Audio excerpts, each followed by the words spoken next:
Good morning. This is from Eye Care and Heart Care Center, Manjri, myself, Dr. J.B. Mane. ನಾವು ಇಲ್ಲಿ ಒಂದು patient panchakarma ಟ್ರೀಟ್ಮೆಂಟ್ದಿಂದ ಇಲ್ಲಿ discharge ಆಗ್ತಾ ಇದೆ. ಇನ್ನು 10 ದಿವಸ ಆಗಿ ಟ್ರೀಟ್ಮೆಂಟ್ ಆಗಿ ಪೇಷಂಟ್ ಬಂದಾಗ ಅವರು known case of Guillain Barre syndrome, GB syndrome plus gastritis, severe acidity, liver function test, liver function dysfunction like weak, ಪಚನಕ್ರಿಯೆ ಶ್ವಸನಕ್ರಿಯೆ ಅವ್ರು ಚಲೋ ಇಲ್ಲಾಗಿತ್ತು. ಅದರಿಂದ ಕಾನ್ಸ್ಟಿಪೇಷನ್ ಅವ್ರು ಕಾಮನ್ ಆಗಿತ್ತು. ಅದರಿಂದ anxiety and imbalance of mind, that is ಅವರಲ್ಲಿ ಮೇನ್ ಸಿಂಟಮ್ಸ್ ಇತ್ತು. ಅದರ ಸಲುವಾಗಿ ಅಂಡರ್ ಡಾಕ್ಟರ್ ಸೀಮಾ ಜೆಮನೆ ಇವರಲ್ಲಿ ಆಯುರ್ವೇದಿಕ್ ಟ್ರೀಟ್ಮೆಂಟ್ ನಾವು ಪಂಚಕರ್ಮ ಮಾಡಿದೆವು.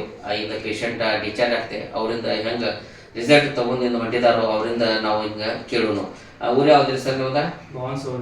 ಹೆಸರೇನ್ರಿ? ಆಯ್ತು. ಬಂದಾಗ ಏನೇನು ತ್ರಾಸ ಇತ್ತು ನಿಮಗೆ? ಒಂದು ಗ್ಯಾಸ್ ಅಸಿಡಿಟಿ ಐತ್ರಿ, ಒಂದು ಲಿವರ್ದ ಪ್ರಾಬ್ಲಮ್ ಆಗಿತ್ರಿ,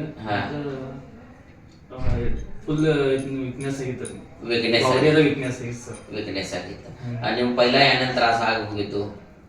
ಇದು GBS ಆಗಿತ್ತಲ್ಲ, GBS 23 ನಾವು ಈ ಪಂಚಕರ್ಮ ಟ್ರೀಟ್ಮೆಂಟ್ ಬಂದಾಗ ಮತ್ತೆ ಈಗ ಡಿಸ್ಚಾರ್ಜ್ ಹಾಕೋದು ಹೊಂಟಿದಾವ, ಇದರ ಹೆಂಗೆ ಫರ್ಕ್ ಆಗಿ ತ್ರಾಸ ಹೆಂಗೆ ಕಮ್ಮಿ ಆಗಿದೆ? ಒಂದು 80% ರಿಕವರ್ ಆಗಿತ್ತು ಸರ್. ಏನೇನು ರಿಕವರಿ ಆಗಿತ್ತು ನಿಮಗೆ? ಇದು ಪಿತ್ತದ ಗ್ಯಾಸ್ಟ್ರಿಕ್ ಒಂದು ಪ್ರಾಬ್ಲಮ್ ಆಗಿದ್ರಿ, ಮತ್ತೆ ಲಿವರ್ದ ಒಂದು ಪ್ರಾಬ್ಲಮ್ ಆಗೈತಿ, ಪೊಟ್ಯಾಸಿಯಮ್ ಮತ್ತು ಸೋಡಿಯಂ ಅವು ಬಿ ಎಲ್ಲ ಜಾಸ್ತಿ ಆಗ್ಯಾವ. ಅವು ಮೊದಲು ಕಡಿಮೆ ಇದ್ದವು, ಕಮ್ಮಿ ಇದ್ದು ಜಾಸ್ತಿ ಆಗ್ಯಾವ. ಯಾಕಂದ್ರೆ ನಿಮ್ಗೆ ಫೀಲ್ ಮಾಡಾಕದೆ? ಇಲ್ಲ, ನಮ್ಗೆ ಗೊತ್ತಾಗಲಿ ಸರ್. ಗೊತ್ತಾಗತ್ತೆ. ಅಚ್ಚಾ, ಟೀಕ. ಅವ್ರು ಯಾವಾಗ ಬಂದಿರೋ ಅವಾಗ ಅವ್ರ sodium only 99 and potassium is 2.9. Potassium बहुत कम, ಭಾಳ ಕಮ್ಮಿ ಇತ್ತು. ಆಮೇಲೆ ಅವ್ರ ಸೋಡಿಯಂ ಬಿ ಕಮ್ಮಿ ಇತ್ತು. ಅದರಿಂದ ಅವ್ರ ಸಿವಿಯರ್ ವೀಕ್ನೆಸ್ ಫೀಲಿಂಗ್, ಅಂದ್ರೆ ಕಾಲಾಗ weakness, lower limb weakness, lethargy type ಅವರಲ್ಲಿ ಸಿಂಪ್ಟಮ್ಸ್ ಇದ್ದು. ಬಟ್ ಆ panchakarma without any this one medicines he is coming out because of panchakarma detox ಮಾಡೋಣ ಬಾಡಿಗೆ. ಮತ್ತೆ ನೀವು ಏನು ಹೇಳ್ಬೋದು ನಮ್ಮ ಪಂಚಕರ್ಮ ಸೆಂಟರ್ ಬಗ್ಗೆ? ಹೌ ಯು ಫೀಲ್ ಯಾರ್? ಚಲೋ ಐತ್ರಿ ಸರ್. ಚಲೋ ಐತಿ.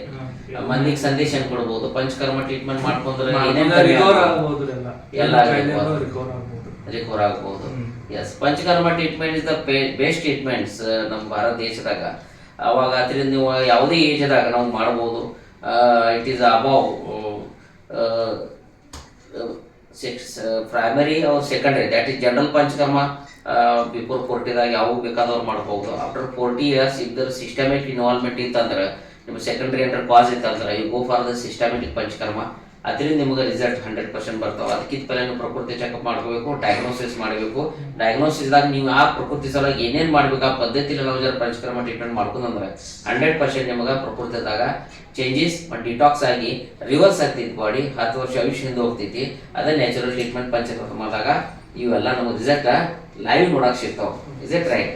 ನನ್ನ panchakarma is the best treatment. Okay, ನಮ್ಮಲ್ಲಿ ಬಂದಾಗಿಂದ ನಿಮ್ಮ ಶೆಡ್ಯೂಲ್ ಹೆಂಗೆ ಅನ್ಸಕತ್ತಿತ್ತು? ಎಲ್ಲ ಚಲೋ ಐತಿ. ಈಗ ಜರ ಮೈಂಡ್ ಹೆಂಗೆ ಅನ್ಸಕತ್ತೈತಿ? ನಾವು ಫ್ರೀ ಆಗೈತಿ. ಮೈಂಡ್ದಾಗ ಥಾಟ್ಸ್ ಎಲ್ಲ ಕಮ್ಮಿ ಆಗಿದಾವ. ಪಿತ್ತ ಹೆಂಗೆ ಅನಿಸ್ತೈತಿ? ಈಗ ಪಿತ್ತ ಕಮ್ಮಿ ಆಗಿದೆ. ಟಾಯ್ಲೆಟ್ ಸಾಫ್ ಆಗ್ತಿರ್ಲಿಲ್ಲ. ಕಾನ್ಸ್ಟಿಪೇಷನ್ ಹೆಂಗೆ ಅನಿಸ್ತೈತಿ? ಅದು ಎಲ್ಲ ಈಗ ನಾರ್ಮಲ್ ಆಗತೈತಿ. The patient is happy with this treatment and today we are going to discharge this patient. Patient result by now ಕೇಳ ನಮಗೂ ಗೊತ್ತಾಗ್ತೈತಿ patient how much happy with this treatment. That's why panchakarma is the best treatment. ಯಾವ patient ಗೆ ನಾವು personally giving the advice, ಯಾವ chronic ಡಿಸೀಸ್ದಾಗ ನಿಮಗೆ body reverse ಆಗೋದಿಲ್ಲ, ಇಲ್ಲ ಬಾಡಿದಾಗ detox ಮಾಡೋದು ಯಾವಾಗ ಗರಜ್ ಆಗ್ತೈತಿ, ನಾವು ರಿವರ್ಸ್ ಬಾಡಿ ತಗೋಬೇಕಾಗ್ತಿ, ಅವಾಗ ನೀವು panchakarma treatment is the best of the choice for ಪ್ರಕೃತಿ. ದ್ಯಾಟ್ಸ್ ವೈ ಪಂಚಕರ್ಮ ಯಾವ ಪ್ರಕೃತಿದಾಗ ವ್ಯಾಧಿ ಇತ್ತಂದ್ರೆ ಪಂಚಕರ್ಮ ಮಾಡಿ ನಮ್ಮ ಬಾಡಿಗೆ ರಿವರ್ಸ್ ಮಾಡ್ಕೊರಿ. ಆ್ಯಂಡ್ 10 ವರ್ಷ ಹಿಂದೆ ಒಯ್ದ ಪಂಚಕರ್ಮ ಟ್ರೀಟ್ಮೆಂಟ್ ನೀವು ತೊಗೊಂಡ ನಿಮ್ಮ ಬಾಡಿಗೆ ಲೈಫ್ ಸ್ಟೈಲಿಂದ ಚೇಂಜ್ ಮಾಡಿ. Thank you.